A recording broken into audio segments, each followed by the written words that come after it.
The Nintendo Game Boy was one of the most influential consoles of all time, successfully bridging the gap between the arcade and home for video games and flourished a dozen of fresh titles to play on the go despite its technical imperfections over more costly competitors. Whether you were fulfilling dreams of being the ultimate Pokemon master or mesmerized clearing line after line in countless rounds of Tetris. Portable gaming today would not be the same without this big ass brick of a system. No specialized hardware like the 3DS, PS Vita, and no apps at your disposal for your phone. Not even Candy Crush Saga, Flappy Bird, or Snake. Snake? Snake? Snake! Shit. As the Game Boy continued its monumental rise to the top, there were many revisions to its design and hardware, a trend that still continues to this day.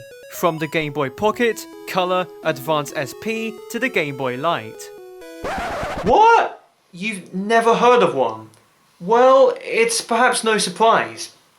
Time to dissect this little beast.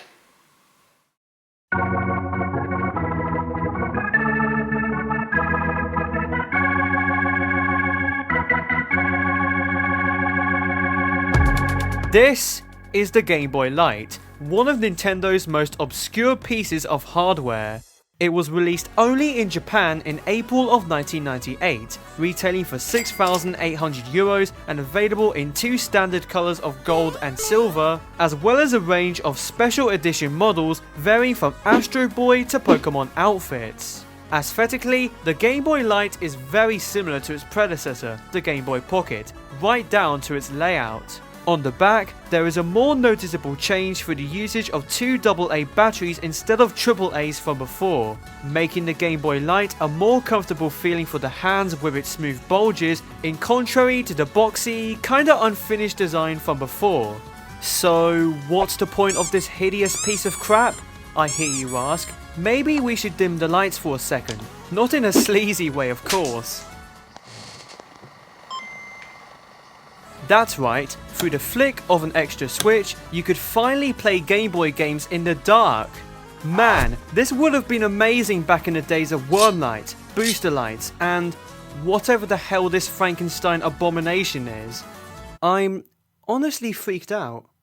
The way this technology works is thanks to the phenomenon of electroluminescence, illuminating the screen with a distinct indigo backlight. This used to be a common feature in devices through cars, watches, and even early PDAs for the savvy business folk, though the biggest drawback to this is the persistence of an annoying humming noise during gameplay.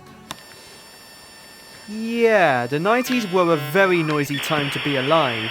However, as cool as it may seem, the Game Boy Light was discontinued in a short matter of months and was succeeded by the Game Boy Color, boasting more powerful specs and finally a luscious colour screen, but without any backlighting. Such novelty did not become commonplace until the Game Boy Advance SP's arrival in 2003, though some handheld systems before did feature bright screens, but with the sacrifice of poor battery life, essentially killing their whole purpose of playing video games anywhere the user desires, like the Sega Game Gear. Also, you could actually watch TV with this. That was probably as easy as climbing Mount Everest blindfolded while strapped to a unicycle. So, with that in mind, it's clear to see why the Game Boy Light was never given a worldwide release, although, to be fair, it did kinda make sense at the time.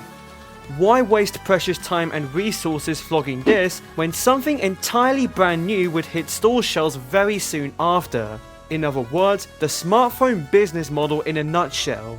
Maybe it didn't justify enough overhauls to convince customers to splash their cash, or maybe Nintendo simply hates money.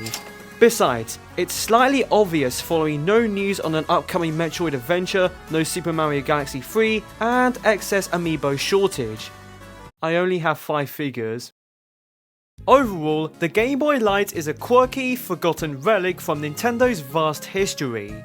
Depending on condition and model, prices for this console can vary from £30 for a heavily worn out gold system to a staggering £1,100 for this extremely rare Tezuka Osamu World Store design. Personally, I consider myself lucky. I was able to pick up a gold Game Boy Light with Pocket Monsters Red and Green all together for just £58. And the save states on both Pokemon cartridges are still fully intact, with some legendary Pokemon inside. Though, to be brutally honest, I can barely understand any of the Japanese gibberish glaring at my face. Further proof that I have failed as a wise human being. Sorry if I've disappointed you, Mum and Dad. I'm sorry. I'm so sorry!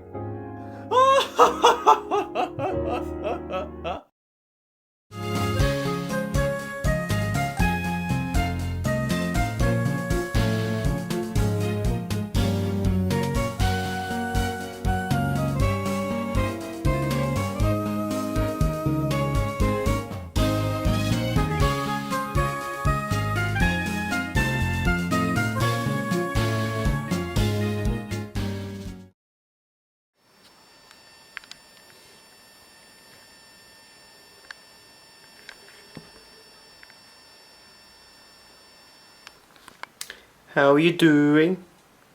Look at me, I look chill. Hot as f***. Eyebrows on fleek.